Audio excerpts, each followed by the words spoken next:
Olá, sejam bem-vindos ao canal Professor Forato. Meu nome é Lucas e estamos aqui para a nossa sexta aula do nosso mini curso de Direito aplicado ao mercado de seguros.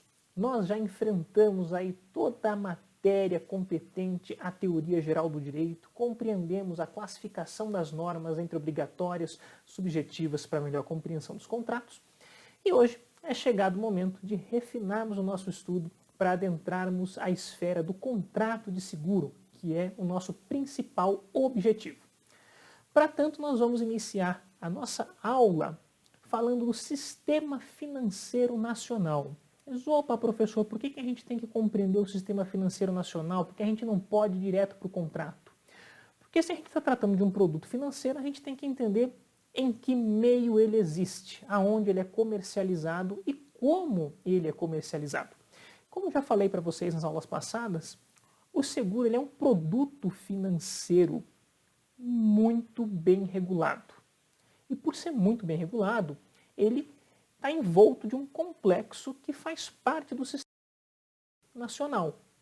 Esse sistema financeiro nacional, ele vai estruturar desde a nossa política monetária, ele vai estruturar desde as regras de funcionamento dos bancos de varejo, a negociação das ações em bolsas de valores, as previdências complementares fechadas e abertas, né?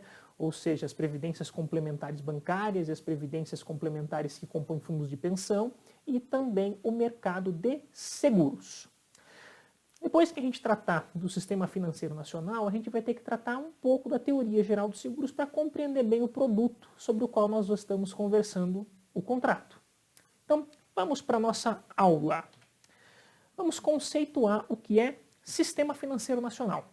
Para quem está acompanhando essas aulas, para conseguir alguma certificação, CPA 10, 20, uma certificação Anbina, ou uma certificação da SUSEP, né, para poder ser corretor de seguros, isso aqui é um conceito bom para decorar, tá? Então, o Sistema Financeiro Nacional é o ambiente jurídico-político em que ocorrem as transferências de recursos, sejam moedas ou bens de capital, entre todos os agentes que os integram.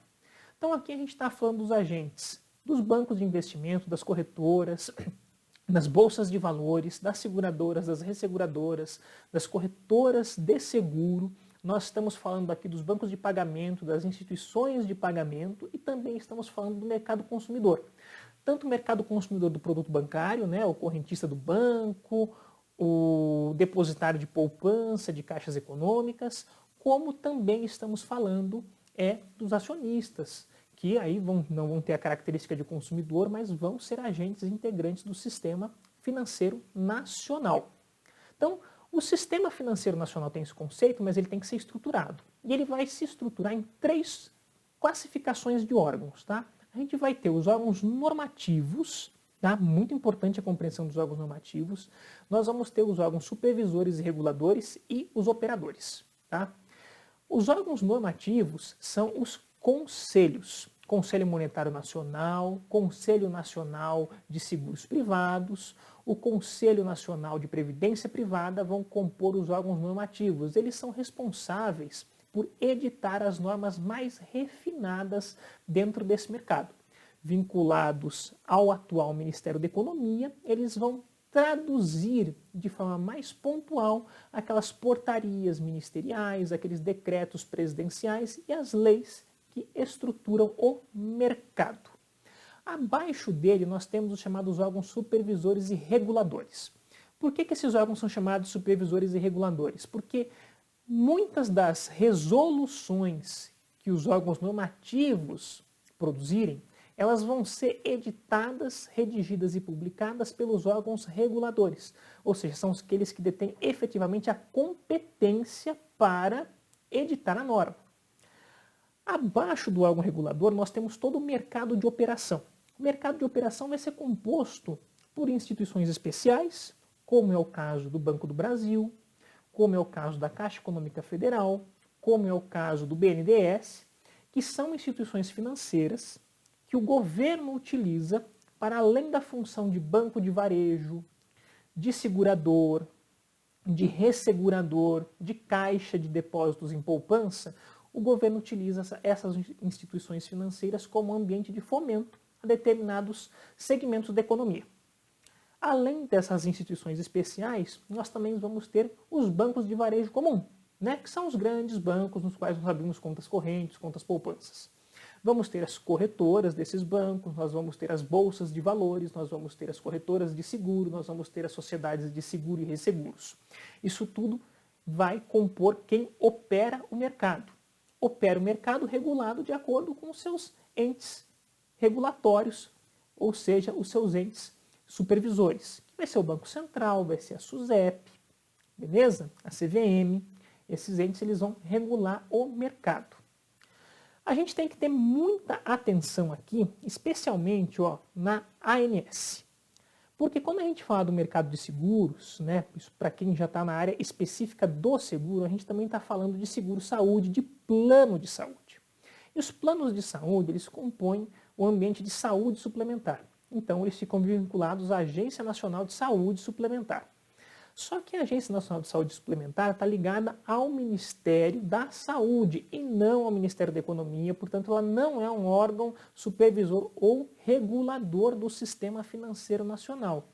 Embora esses seguros possam ser comercializados por bancos, possam ser comercializados por corretores de seguros. Então a gente só tem que ficar atento com esse ponto. A gente vai ter uma aula específica só para falar dos danos à saúde, e aí a gente vai conceituar melhor a ANS.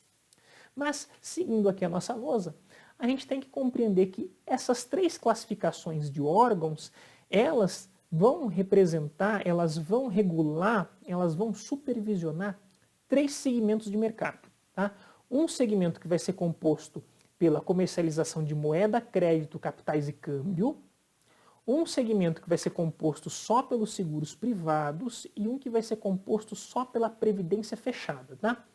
Para quem não sabe, previdência fechada é um negócio muito raro no Brasil. São os chamados fundos de pensão. Isso é muito comum lá nos Estados Unidos, onde eles têm já uma negociação em bolsa de valores maiores, então lá eles têm isso aqui substituindo praticamente a aposentadoria privada, que é o que nós aqui no Brasil temos muito. E a aposentadoria privada vai estar regulada aqui, no mercado de seguros.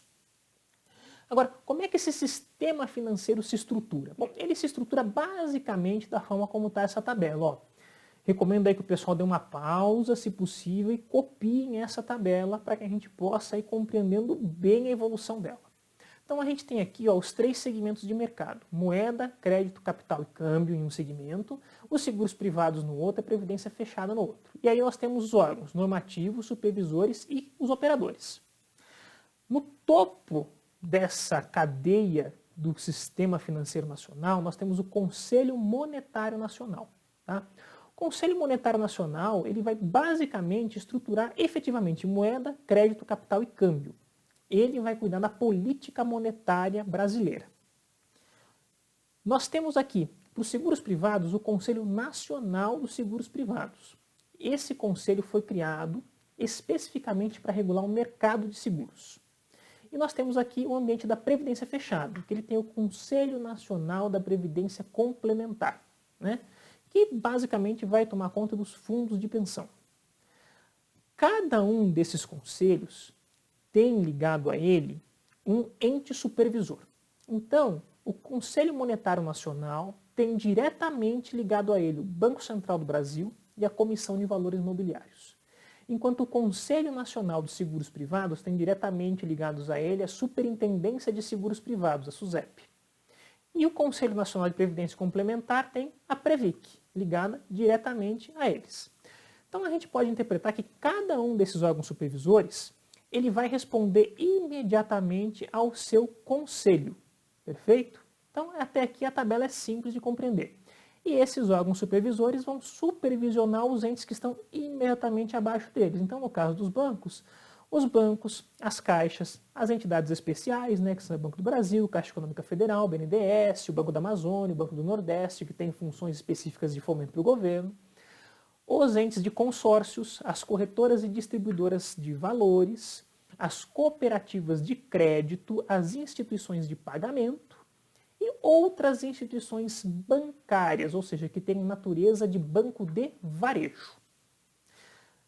Ao lado do Banco Central, nós vamos encontrar a Comissão de Valores Mobiliários, que essa sim vai tomar conta das SAs, né, das bolsas de valores, das bolsas de mercadoria e futuros. Aqui a gente vai ter mercadoria como as commodities brasileiras, minério, então a gente vai estar falando até mesmo que a CVM controla aí os mercados futuros de alimento, café, algodão, soja,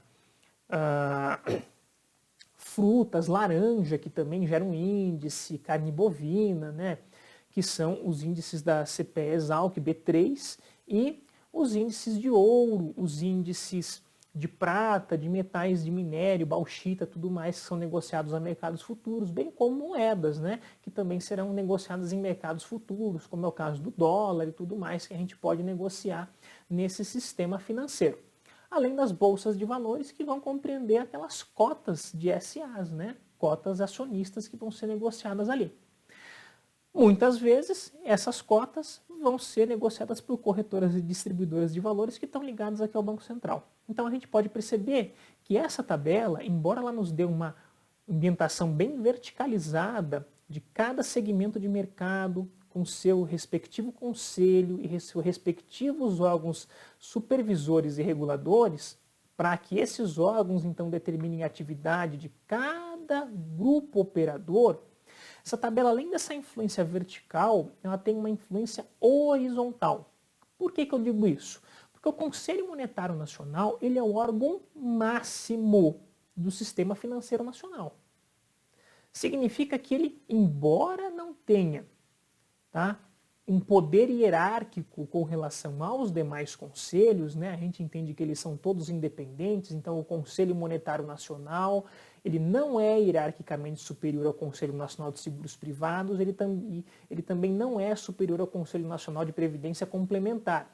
E o Conselho de Seguros Privados também não é hierarquicamente superior ao da Previdência. Eles são todos no mesmo plano hierárquico. Embora eles tenham essa independência funcional, as normas que eles editam, muitas vezes pela sua natureza, vão ser hierarquicamente superiores às normas dos demais conselhos, especialmente quando a gente está falando do Conselho Monetário Nacional. Por quê? Nunca o Conselho Nacional de Seguros Privados vai poder editar uma norma que prejudique a política monetária nacional, que é estabelecida pelo Conselho Monetário Nacional. Justamente por isso, a gente vai ver que existem muitos decretos-lei que determinam competências ao Conselho Monetário Nacional através do Banco Central do Brasil para regular o mercado de seguros. A gente até vai conversar sobre alguns exemplos para ficar bem claro que isso ocorre, tá? Mas antes vamos compreender essa cadeia de influência. Se a gente olhar essa cadeia de influência de forma vertical, a gente consegue separar aqui basicamente em dois grupos hierárquicos, né? O Conselho Monetário Nacional, como eu disse, é o principal órgão, portanto as normas que ele edita têm validade e elas obrigam todo o sistema financeiro nacional. Ele vai, de forma mais direta, regular as atividades do Banco Central e da Comissão de Valores Mobiliários. Portanto, a gente sempre fala que essa atividade de moeda, crédito, capital e câmbio, ela está mais voltada para essas estruturas de bancos, caixas, consórcios, cooperativas, bolsa de mercado futuro e bolsas de valores. Todavia, eventualmente, as operações de seguro, como elas envolvem grandes somas de dinheiro e muitas vezes essas instituições são componentes ou são empresas subsidiárias integrais de bancos de varejo ou banco de investimento, o Conselho Monetário Nacional precisa regular a atividade monetária, a política monetária do Brasil, e ele precisa criar proteções que têm que ser respeitadas pelos demais conselhos, no caso o Conselho Nacional de Seguros Privados e o Conselho Nacional de Previdência Complementar. Perfeito? Então aqui a gente tem o plano verticalizado de influência. Cada ente gerando uma influência aos seus imediatos, tendo o Conselho Monetário Nacional um grau de importância maior de acordo com a natureza das regras na qual ele trata. Se a gente olhar, todavia, esse plano de uma outra perspectiva, da perspectiva horizontal, a gente vai ver exatamente isso. O Conselho Monetário Nacional guardando a sua função de importância, gerando reflexos para o Conselho Nacional de Seguros Privados, gerando reflexos para o Conselho Nacional de Previdência Complementar. Da mesma forma, o Banco Central do Brasil, porque ele é o órgão regulador que vai editar as normas e as resoluções do Conselho Monetário Nacional, gerando sua influência regulatória nos demais entes do grupo de supervisores, da SUSEP, da Previc, da CVM e do Banco Central. Claro, são todos funcionalmente independentes, mas por conta dessa estrutura de proteção da política monetária, eles vão sim gerar poder hierárquico nas suas normas. Ou seja, esse ambiente da SUSEP e da Previc, ele tem que respeitar a estrutura normativa que é criada pelo Banco Central, porque o Banco Central ele funciona praticamente como se ele fosse um porta-voz do Conselho Monetário Nacional junto com a CVM. Só que o Banco Central com um maior grau de importância, porque o Banco Central ele vai ser o órgão que vai realmente efetivar essa política monetária. Perfeito? Daí o porquê os demais órgãos supervisores têm que manter a sua atividade bem alinhada com o Banco Central. Tanto é que recentemente está surgindo muito convênio entre SUSEP e Banco Central, CVM e Banco Central, para que eles consigam trocar informações de forma mais rápida e evitar conflito nas suas normas, nas suas resoluções. E, naturalmente, as entidades operadoras, como muitas delas, aliás, têm atividades diversificadas que envolvem os vários planos aqui de atividades operadoras, é muito comum você ter um banco e esse banco vender seguro, esse banco vender consórcio, esse banco vender plano de saúde, esse banco ter uma corretora de valores atrelada a ele, esse banco operar no mercado futuro, enfim. É muito comum a gente encontrar em instituições financeiras muito diversificadas. Por isso que a gente fala que essas operadoras, de certa forma, elas estão sempre em contato com todos os órgãos reguladores. Embora, quando o sistema financeiro nacional foi pensado, ele foi pensado numa estrutura um pouco mais verticalizada. Mas a complexidade desses produtos vai modificando a forma como essa lei vai ser interpretada. Perfeito? Então, qual é o resultado disso? Digamos que seria algo assim, né?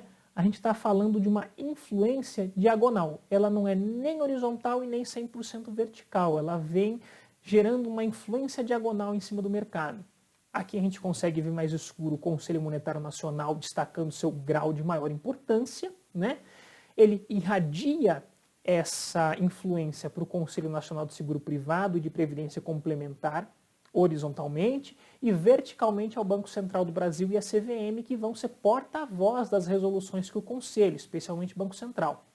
Da mesma forma, esses órgãos vão irradiar seu poder de influência para a SUSEP e para a Previc, que vão receber de forma verticalizada dos seus conselhos próprios, mas vão ficar sempre subordinados ao poder hierárquico da política monetária que é estabelecida pelo Conselho Monetário Nacional.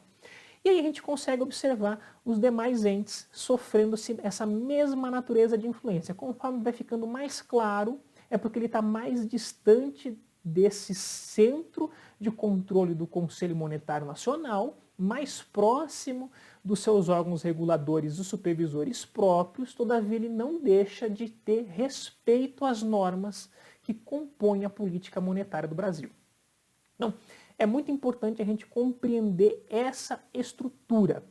E compreendendo essa estrutura, a gente tem que compreender que a legislação, como ela foi se criando muito tempo, e nessa criação ela vai sendo adaptada, vai sendo recepcionada, a gente pode citar algumas leis, né, que têm muita influência. Quer ver? Uma delas, aqui a principal delas, ó, se a gente olhar o Decreto-Lei 73 de 1966, no seu artigo 28, ele está especificando que compete ao Conselho Monetário Nacional a regulação do uso que as sociedades seguradoras e resseguradoras farão das suas reservas. Tá? Essas reservas que essas sociedades detêm existem com a função de garantir a cobertura dos seus contratos, ou seja, garantir que elas tenham condição de suprir os seus riscos. Então, essas reservas, elas respeitam especialmente ao sistema monetário nacional, à política monetária nacional. Por quê? Porque se em determinado momento essas entidades que praticam seguros e resseguros, não puderem garantir a cobertura da sua atividade, elas vão gerar reflexos em todo o sistema, e não apenas ao sistema de seguros.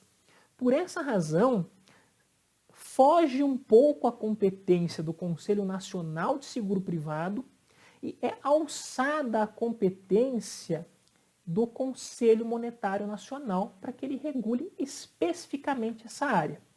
Então, se a gente voltar aqui para a nossa lousa, a gente vai conseguir compreender exatamente isso. É uma matéria que naturalmente deveria ser regulada pelo Conselho Nacional de Seguros Privados, mas que, todavia, devido ao reflexo que causa no sistema financeiro nacional, ela é levada ao Conselho Monetário. Por quê? Para que ele proteja, a partir das suas resoluções, o ambiente da política monetária nacional. Se a gente fizer a leitura desse artigo, a gente vai conseguir compreender de forma até que bem clara como que a legislação tentou estruturar isso. E olha que a gente está falando aí de uma lei de 1966, né? Então, olha, a partir da vigência deste decreto-lei, a aplicação das reservas técnicas da sociedade seguradora será feita conforme as diretrizes do Conselho Monetário Nacional. Essa função é proteger a política monetária. Se a gente seguir essa avaliação, a gente vai ver que o Conselho Monetário Nacional, ele editou uma norma para isso. Na realidade, ele vem editando. Se vocês entrarem no site do Banco Central e vocês procurarem por essas resoluções, vocês vão ver que desde 1996 vocês vão encontrar resoluções Bacen sobre seguro. Aí você vai falar de novo, mas espera aí, como é que uma resolução Bacen sobre seguro? Não deveria ser uma resolução da SUSEP? Sim, mas a SUSEP é um órgão que está vinculado ao Conselho Nacional de Seguros Privados. E aqui a gente já viu que pela natureza da norma, porque o risco que a gente está tentando proteger é um risco da política monetária, foi levada ao Conselho Monetário Nacional. E o Conselho Monetário Nacional ele fala através de quem? Do Banco Central e da Comissão de Valores Mobiliários. Então, o Banco Central, como órgão máximo dessa regulação, é ele quem vai editar. Então, a gente tem a Resolução Bacen 4769 de 2019, do ano passado, regulando como que as sociedades seguradoras vão fazer uso das suas reservas técnicas. Agora, talvez a gente consiga deixar mais claro aquele conteúdo lá da terceira aula, quando eu comentei que o Banco Central regulava, de certa forma, a atividade de seguros. É claro, não estava dizendo que o Banco Central estava usurpando a condição do Conselho Nacional de Seguros Privados, mas sim que, como ele é o principal órgão executivo da política monetária nacional e, portanto, o principal porta-voz do Conselho Monetário Nacional, é através do Banco Central que se regula o mercado para que se proteja a política monetária. E como todo o restante do sistema financeiro tem que trabalhar de forma a manter protegida a estrutura do sistema financeiro do Brasil, o Banco Central pode, através de determinações legais, como é o caso desse decreto-lei, que especificou a competência para o Conselho Monetário Nacional, de editar as resoluções feitas através das reuniões do Conselho Monetário Nacional para regular entes e mercados ainda que fujam da sua esfera de competência de supervisor, mas não fogem da sua esfera de competência como órgão regulador.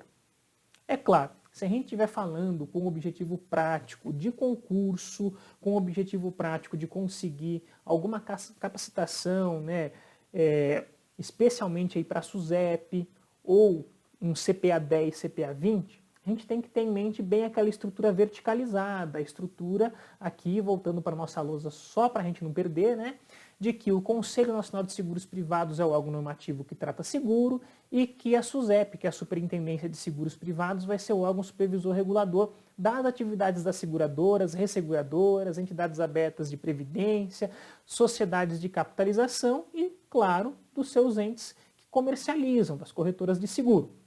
Tá? Mas quando a gente está falando no global da política monetária, aí a gente tem que compreender que, eventualmente, pela natureza e importância, o Banco Central ele vai regular partes muito sensíveis e importantes do sistema de seguro privado, especialmente aquelas que mantêm esse sistema saudável, porque a saúde dos sistemas de seguro, a saúde dos sistemas de fundos de pensão, né, de previdência complementar, a saúde do sistema das bolsas de valores vai manter a política monetária nacional alinhada com as estruturas de governo para os anos fiscais, né? Para que o governo consiga adquirir as receitas que ele precisa para poder praticar todos os atos próprios de Estado.